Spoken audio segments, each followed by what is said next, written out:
Hello and welcome to Daily News Simplified, the why, what and how of newspaper reading. Today we will discuss the articles displayed on the screen from the Delhi edition of the Hindu newspaper dated 9th October 2018.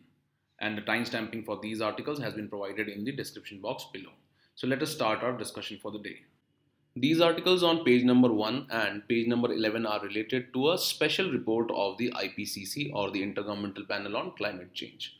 So this will form a part of the General Studies paper 3 of the mains examination. And previously, two questions have been asked based on climate change in the year 2017 and in the year 2014. So let us try to understand the key observations of this IPCC special report. Now, this article is in news because the Intergovernmental Panel on Climate Change or the IPCC has released a special report. And this special report is related to the actions the world needs to take to prevent the global average temperatures from rising beyond 1.5 degree as compared to the pre-industrial times. So simply this report is related to the action that the world needs to take to prevent the global temperatures from rising beyond 1.5 degrees Celsius. And you should know that during the Paris Agreement or the Paris Deal in 2015, the participating countries had agreed to hold the increase in global average temperatures to well below 2 degrees centigrade. And they had also promised to keep pursuing their efforts to attain the 1.5 degrees centigrade target. So this means that the target during the Paris Agreement was to keep the global temperatures from rising below the 2 degrees Celsius target. However, it had also agreed to pursue their efforts and try and contain the global warming to 1.5 degrees Celsius only. So it was in this line that this report has been prepared by the IPCC. And you should know that during the finalization of the Paris Agreement, countries requested IPCC to produce a special report on the impacts of global warming of 1.5 degree above the pre-industrial levels. So the countries had requested the IPCC to examine what would be the impact if the global temperatures increase above 1.5 degrees centigrade. And these countries had also asked the IPCC to suggest possible ways in which the world could limit the average temperatures from rising beyond 1.5 degrees centigrade as compared to the pre-industrial times. So you should understand that although the target under the Paris Agreement was to limit the temperatures from rising well below 2 degrees centigrade, the countries that were participating in the Paris Agreement had also asked the IPCC to find out ways in which this target can be reduced to about 1.5 degrees centigrade only. So let's try to understand the key observations that the IPCC had brought out in this special report. Now the report says that if the average global temperature rises by more than 1 degree Celsius from the present, India could annually expect conditions like the 2015 heat wave that killed at least 2,000 people. So this means that heat waves can now be an annual phenomena because of the average global temperature rise. Further, the report says that coastal nations and agricultural economies like India would be the worst affected in case of global warming. Further, the report says that decline in crop yields, unprecedented climate extremes, and increased susceptibility could push poverty by several millions by about 2050. So this means that the poverty is likely to increase because of the impact of global climate change. Further, the report says that even at a little over 1 degree centigrade warming, India is being battered by worst climate extremes. And the report further says that it is clear that the situation at 1.5 degrees centigrade is going to worsen. So the report says that the climate extremes that India is facing is likely to increase if the global temperatures rise to about 1.5 degrees centigrade. Further, the report says that we are already seeing the consequences of 1 degree centigrade Celsius of global warming through more extreme weather, rising sea levels and diminishing Arctic sea ice. So the report highlights that even with a 1 degree centigrade rise in global temperatures, the world is experiencing more extreme weather, rising sea levels, and it is also witnessing the diminishing of Arctic sea ice. This means that the polar ice caps in the Arctic region are now melting. The report further points out that climate change might have a regional variation in its impact. And regarding this, the report says that these variations include increase in mean temperatures in both land and ocean regions. Further, it highlights that the variation could include hot extremes in most inhabited regions, heavy precipitation in several regions, and probability of drought and precipitation deficits in some regions. So this shows that there will be high regional variations in the impact of climate change. Further, the report says that the climate-related risks to health, livelihood, food security, water supply, human security, and economic growth are projected to increase with the global warming of 1.5 degrees Celsius. And these vulnerabilities will increase further with the 2 degrees centigrade rise. So, all these are the key observations of the IPCC special report. And further, you should know that the next major climate discussions are scheduled in December in Katowice in Poland. And it is at this place that all the countries are expected to discuss the rules to implement the Paris Agreement. Now, the report has further deliberated on achieving the target of 1.5 degrees centigrade in the global warming. So, for this, the report says that any such path would involve much sharper and quicker emission cuts by big emitters like the China, the United States, the European Union, and India. And further, the report says that the emission cut should be larger than what these countries have presently promised. And the report further highlights that the publicly declared planned actions of these countries are not big enough to achieve even the target of 2 degrees centigrade. So it will be almost next to impossible to achieve the target of 1.5 degrees centigrade with the presently declared nationally determined contributions or the NDCs. And we know that as of now, the world is striving to prevent the temperature rise beyond 2 degrees centigrade, and it is in accordance with the stated objective of the Paris Agreement of 2015. Now, to achieve the targets of the Paris Agreement, the aim is to reduce the greenhouse gases by only 20% from the 2010 levels by the year 2030.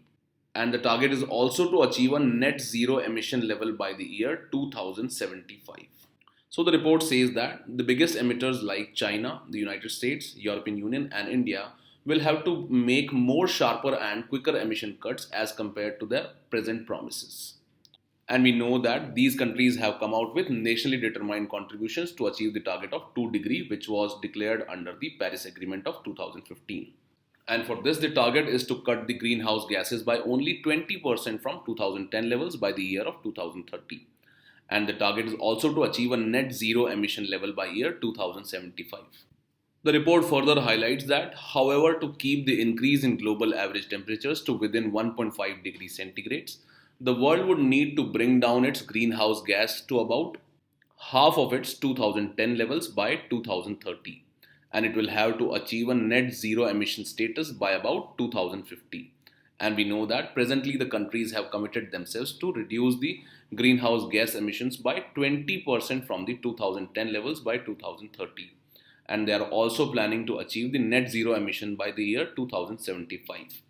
So the report says that in order to limit the global average temperatures to within 1.5 degrees Celsius, the target needs to be enhanced.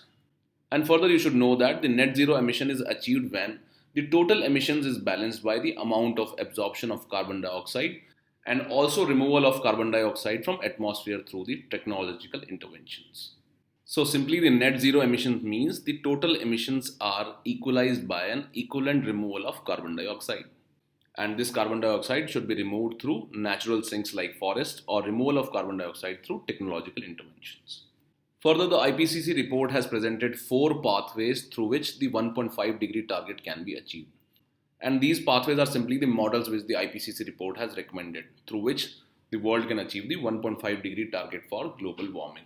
Now, regarding these pathways, each of these pathways are also dependent on some amount of carbon dioxide removal.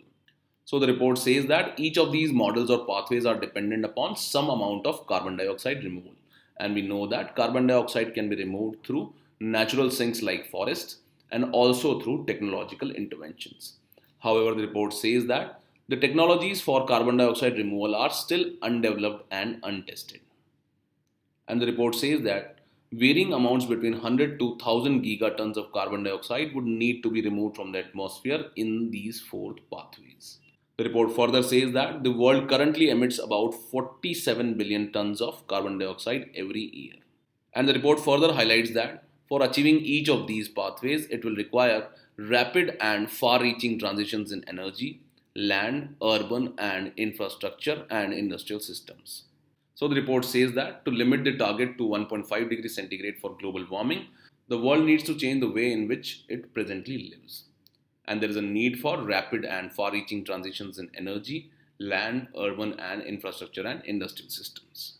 Now, some of the points mentioned in this report can be used in answering the questions which have been asked in the previous years. So you should try and answer and use the points mentioned in this report in answering these questions, With this, let us move on to the next article.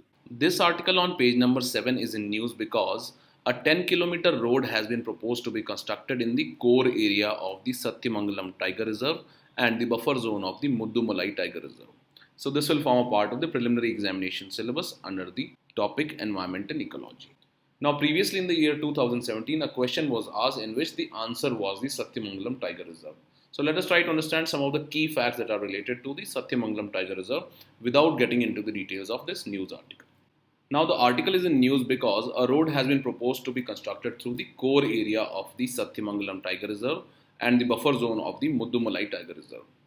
However, the conservationists and the environmentalists have warned that this could pose threat to the wildlife in both these reserves. So let us try to understand some basic facts related to the Satyamangalam Tiger Reserve.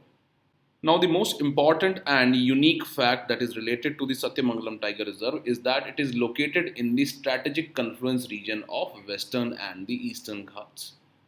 Further, this area holds a significant population of tigers and it is also contiguous to the other tiger reserves like the Bandipur, the Muddumalai and the Nagarhole. The Satyamangalam Tiger Reserve is also a part of the Nilgiri Eastern Ghats Elephant Reserve. And you should note that as the Satyamangalam Tiger Reserve is at the confluence of two distinct geographical regions of biodiversity landscape, it has got a diversity of habitat and due to this various species of rare plants, animals, birds, invertebrates and reptiles are found here. So this is a very important location from ecological and biodiversity point of view. And this is because it is present at the confluence of two different biodiversity zones, that is the Western Ghats and the Eastern Ghats. So these important points should be kept in mind. Now let us look at the location of the Satyamangalam Tiger Reserve in this map. So in the map of India, it is located in the state of Tamil Nadu at this point. So it is also a part of the Nilgiri Biosphere Reserve. And when you look at the map and the landscape of the Satyamangalam Tiger Reserve, you find that it is contiguous with different tiger reserves. For example, it is contiguous with Bandipur, the Nagarhole, the Muddumalai, the Wayanad Wildlife Sanctuary, the Billirangan Tiger Reserve and the Kaveri Wildlife Sanctuary. So all these are continuous and are part of the Nilgiri Biosphere Reserves as well. So this location becomes important for us. And regarding the Muddumalai Tiger Reserve, which is also in news, it is located on the northwestern side of the Nilgiri Hills in Nilgiri district of Tamil Nadu.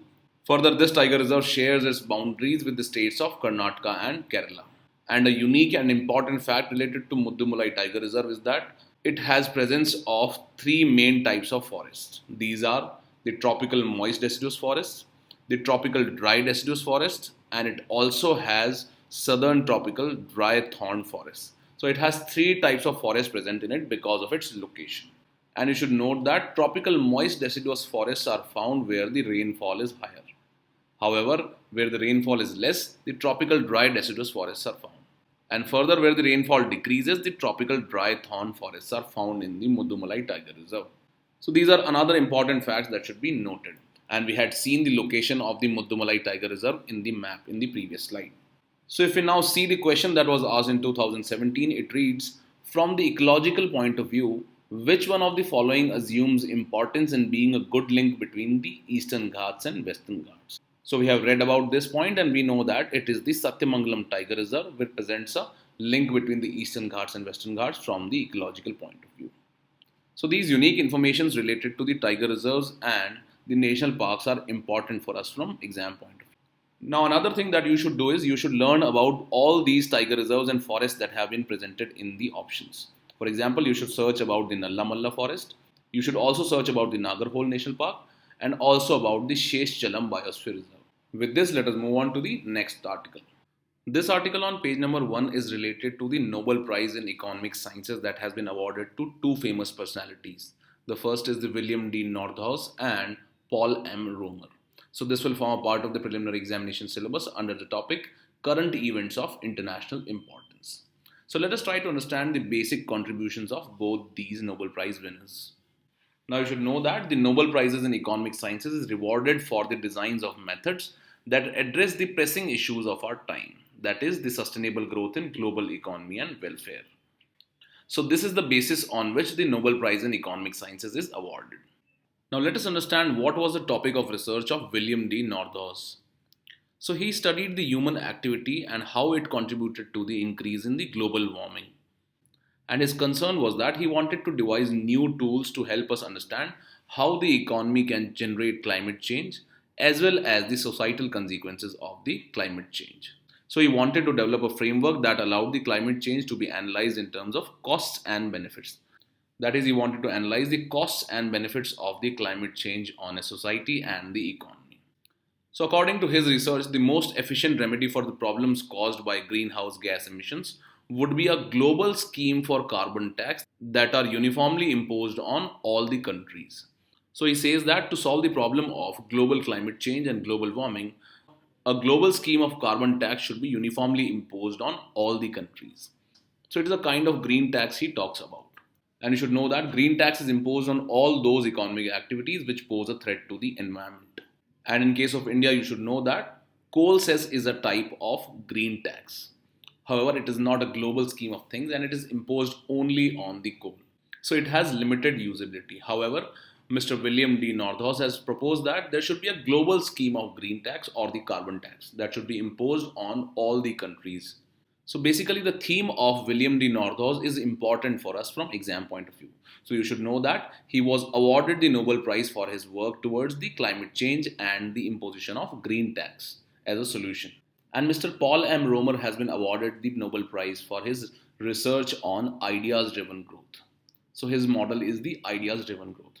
So in this he says that the global economy has grown at a steady pace for long, but the growth has varied across countries. So he says that although the global economy has grown, however, the growth has varied across the countries.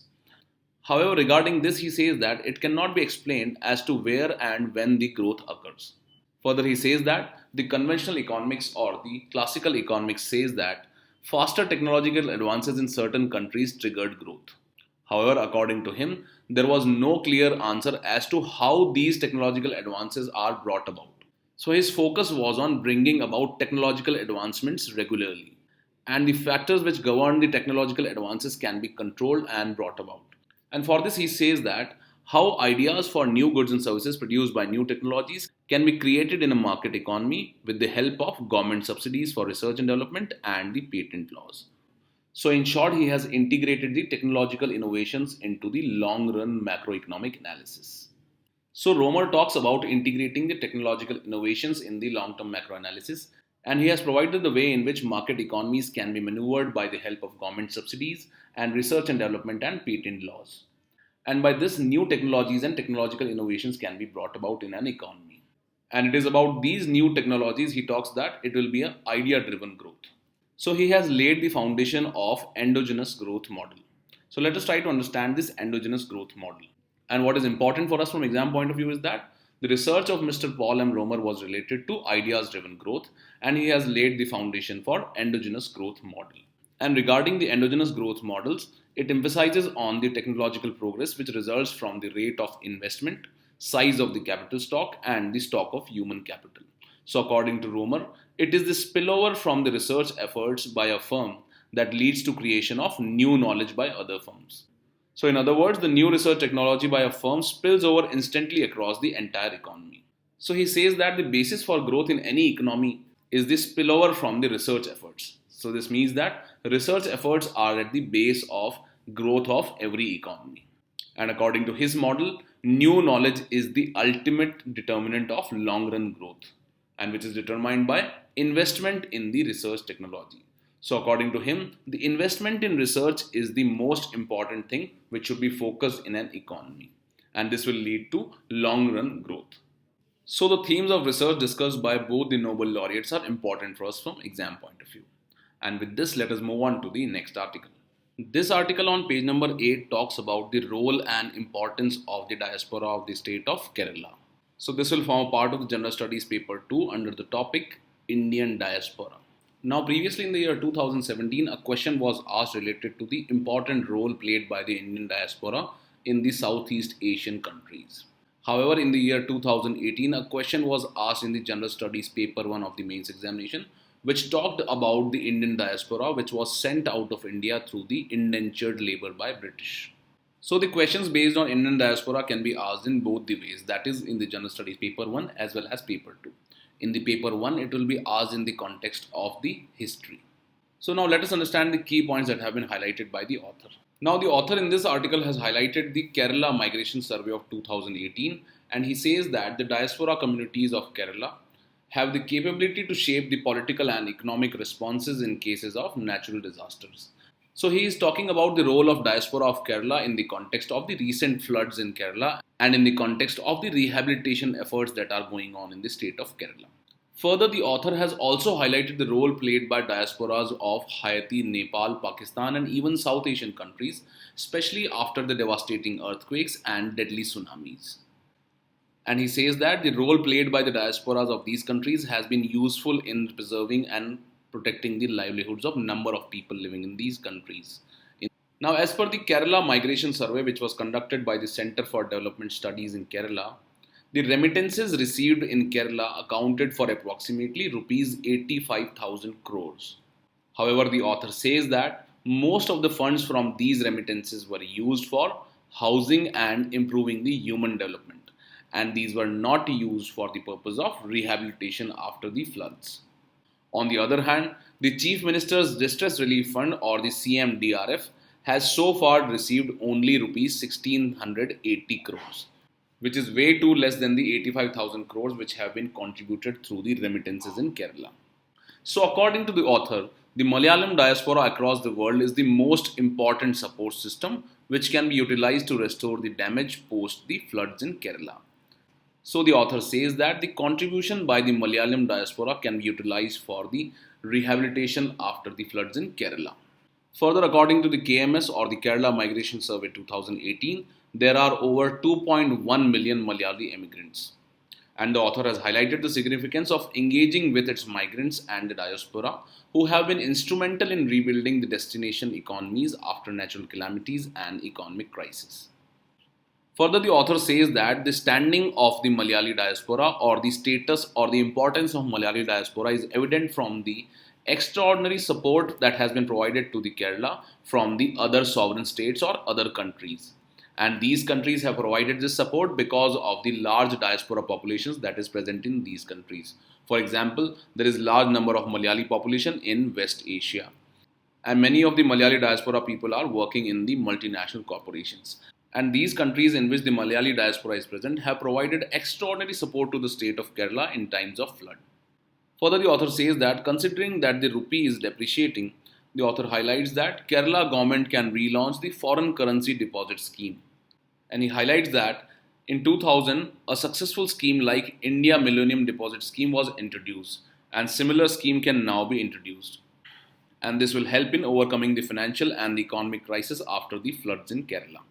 Further, the author talks about the importance of contribution from diasporas across the world in times of need. The first is the case of Haitian earthquake in 2010. And in this, he says that the Haitian diaspora in US served as a passage for doctors, nurses, engineers, advisors, and reconstruction planners.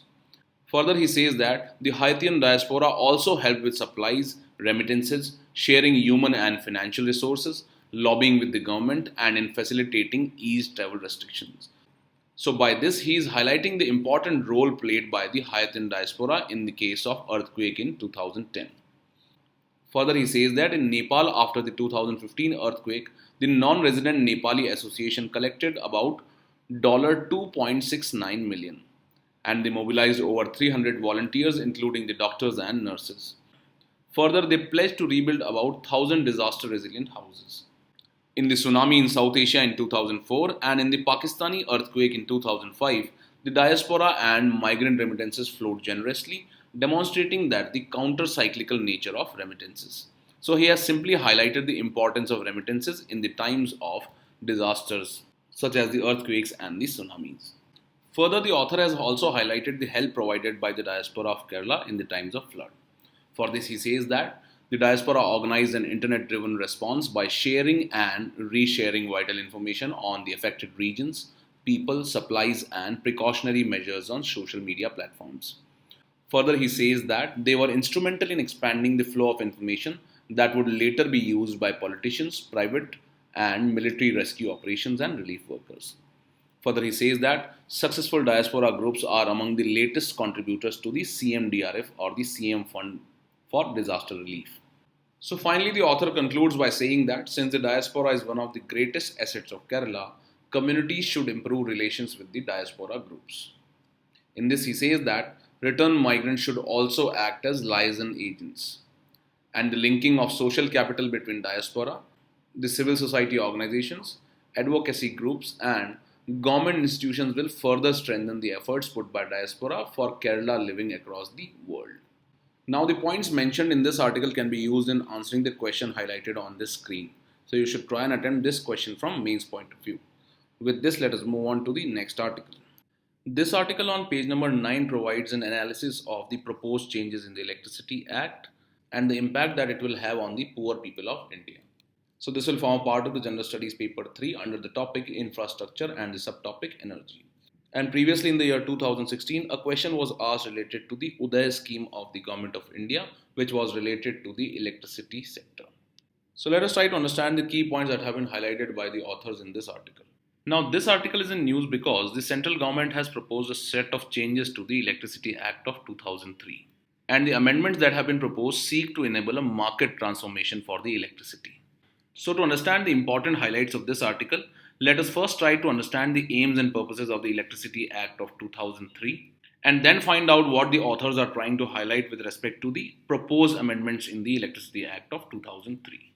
So, regarding the aims and purposes of the Electricity Act 2003, it aimed to consolidate the laws relating to the generation, transmission, distribution, trading, and the use of electricity.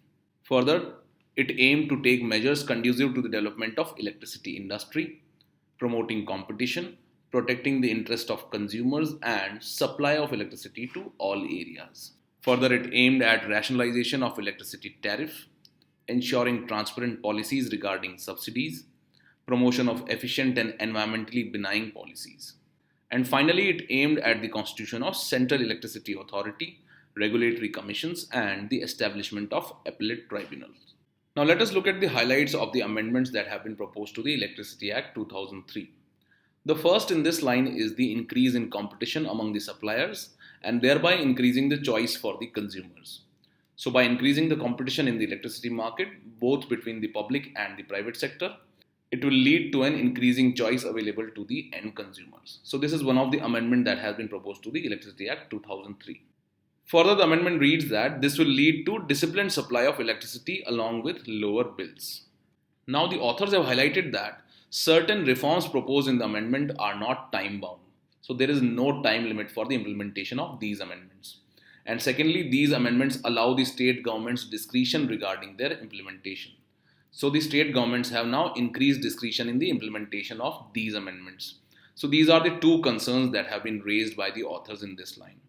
Further, the authors have highlighted the concern that these amendments means that the private suppliers can now cherry pick their locations, keeping in mind the maximum output in terms of revenue. So, simply the authors have raised the concern that private sectors or the private suppliers will only invest in such locations where the revenue for them is maximum. So, it simply means that the private sector will not be happy in investing in areas where they get low returns. And as such, the rural India or the poor and the backward areas will be left alone. So, the authors have said that the state owned power supplies will have to serve the low paying consumers and mostly in the rural India because the private sector will not find it very attractive to invest in such areas. Now, the second amendment that has been proposed is with regard to the cross subsidization or the cross subsidies. So, simply the cross subsidy in electricity tariff can be defined as a mechanism whereby some consumer groups are charged at a higher tariff as compared to the cost of supplying power to them. A simple and prominent example of cross subsidy is that the power discoms or the suppliers of electricity provide certain subsidy to farmers who use the electricity for agricultural purposes. So, in order to compensate the loss because of providing subsidy to the agricultural farmers, the discoms compensate by charging higher tariffs to some other groups. For example, they charge higher tariffs for industries. So, now the proposed amendment to the Electricity Act of 2003 aims at capping this cross subsidy. This means that the proposed amendments wants to limit the cross subsidization that can be done by the discoms. So let us understand the reason for capping this cross subsidy. So now the amendments aim to balance the price by putting a limit or cap on the cross subsidies and then completely eliminating the cross subsidy regime within 3 years. Now the rationale for capping cross subsidy is that India has amongst the highest tariff for industry, and this is because of the low performance and losses through the other sectors, which means that discoms, in order to compensate for the losses due to the subsidy they provide to the agriculture and the weaker sections, they try to compensate and charge the industry at higher tariffs. And this is one of the important reasons why the new proposed amendments have proposed capping the cross subsidy. Further, the higher electricity tariff for industry also impacts the global competitiveness of these industries. Further, the amendments highlight that subsidies will not be allowed across consumer categories. For example, there will be no cross subsidization between agriculture and industry. However, the cross subsidization will be allowed across consumer categories, for example, between big industries and the small industries. And this cross subsidization within a sector, for example, the cross subsidization between big industrial consumers and the small industrial consumers, will help the small business consumers. So, this is one of the rationale for capping the cross subsidy. So, after analyzing the amendments that have been proposed to the Electricity Act of 2003, the authors have highlighted the challenges that remain in the implementation of these amendments. The first point that has been highlighted by the authors is that there is not much clarity as to where the support for the poor consumers will come from. So, this means that the proposed amendments do not provide outright support for the poor customers. Further, the authors have highlighted that the amendments recognize the need to subsidize the poor. However, they have mandated that this should be done through the direct benefit transfers or the DBT. In this case, the authors have raised the concern that identifying and targeting the beneficiaries of electricity subsidy will continue to remain as a challenge. They further say that this move may shift the burden from electricity consumers to the taxpayers. This is because earlier the industry was paying higher tariffs, and now to reduce the tariff on industry, there will be an increased burden on the taxpayers. Further, the authors say that the proposed legislation has made the center and states collectively responsible for the subsidy to poor, which so far has been the sole responsibility of the state. So, this is another important aspect of the amendment proposed, which says that now center and states both will be responsible for the subsidy to poor. However, earlier it was only the responsibility of states in providing the subsidy to the poor. So the authors have highlighted the concern that this will make center the fulcrum of redistribution of power from wealthy areas in wealthy states to the needy consumers in few states. So the authors have now highlighted that the center now assumes a central role in redistribution of power from wealthy areas to the needy consumer areas. And in this line, the author highlights that this decision may have political compulsions as the center may tend to favor such states having government of same or the like-minded parties. So there are chances of political manipulation and partisan role of the center. Further, the authors highlight that electricity pricing may become a tool for electoral benefits and may have political impact in the contemporary coalition politics. And finally, the authors have highlighted that amendments may have tendency for centralization of power from states as the amendment proposes a reformulation of the selection committee for state regulators. So in this article, the authors have raised various concerns related to the amendments that have been proposed to the Electricity Act of 2003. Now regarding the question that was asked in 2016 in the preliminary examination, the question reads, which one of the following is the purpose of Uday, a scheme of the government? The correct answer in this case was providing for financial turnaround and revival of the power distribution companies. With this, let us move on to the next article. With this, we have come to the end of today's discussion. Now let us move on to the question for the day.